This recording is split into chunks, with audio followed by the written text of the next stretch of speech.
Mesdames et messieurs, bonjour et bienvenue dans votre revue de presse. Bonjour Abby. Bonjour Aïmi. Ça va? Alhamdulillah. D'accord. Aujourd'hui, nous allons commencer avec une actualité ressortie de l'Indépendant dans le domaine de la politique et de l'institution. L'imam Dicko appelle à un redressement de la transition et à éviter de multiplier les fronts. Effectivement, après sa sortie en mai dernier, l'imam Dicko a de nouveau pris la parole samedi dernier à Bamako, où il a appelé à un redressement de la transition et à éviter une multiplication des fronts entre le Mali et ses visions. C'était au cours d'un point de presse commémoratif des victimes des tueries des 10, 11 et 12 juillet 2020. Ensuite, c'était la 44e promotion de l'EMIA, 68 officiers prêts à servir. Effectivement, le chef suprême des armées a demandé aux promus de défendre toutes les valeurs qui caractérisaient les deux pilotes ayant perdu la vie hors du crash du Super Tucano le 7 avril 2020 à Sévaré. Le colonel Assimi Goïta, qui a présidé la cérémonie à Koulikoro, a rendu un vibrant hommage à ces pilotes de chasse qui se sont distingués par leur loyauté, leur dévouement et le sacrifice suprême.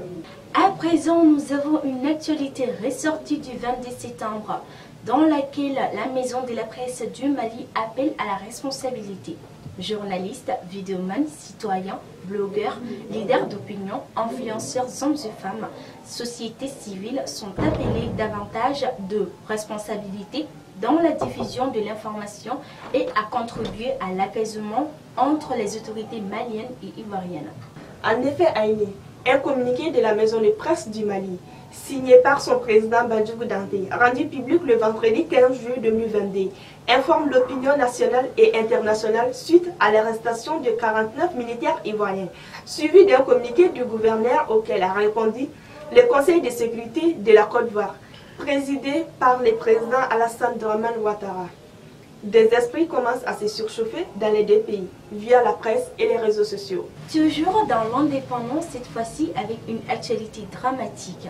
Une attaque qui a eu lieu au poste des Antigua, situé à moins de 100 km de Bamako, vendredi dernier, au moins 8 victimes, dont 6 morts et des blessés. Malheureusement, oui, le poste de contrôle des Antigua, situé à quelques 70 km de Bamako, sur la route menant à Ségou, a fait l'objet d'une attaque meurtrière dans la nuit du jeudi 14 au vendredi 15 juillet dernier. L'attaque n'a pas encore été revendiquée, mais tout porte à croire qu'elle avait des motivations terroristes.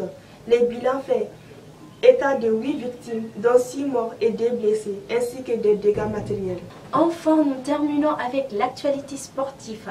La RD Congo FC sans éloigne le comeback de Mohamed Marasouba. Effectivement, Mohamed Marasouba est rebondi en RD Congo quelques mois après avoir été limogé de son poste de sélectionneur des Aigles. Le technicien s'est engagé pour 2 ans avec le FC Saint-Éloi Lupopo qui évolue en première division congolaise. L'annonce a été faite ce samedi par le club sur sa page Facebook.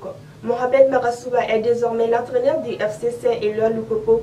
Il a paraphé un contrat de 2 ans avec le club. Ainsi prend fin cette revue de presse. Nous profitons de la chaîne pour souhaiter une très bonne chance à tous les candidats au baccalauréat. Restez connectés sur Rota TV pour plus d'informations.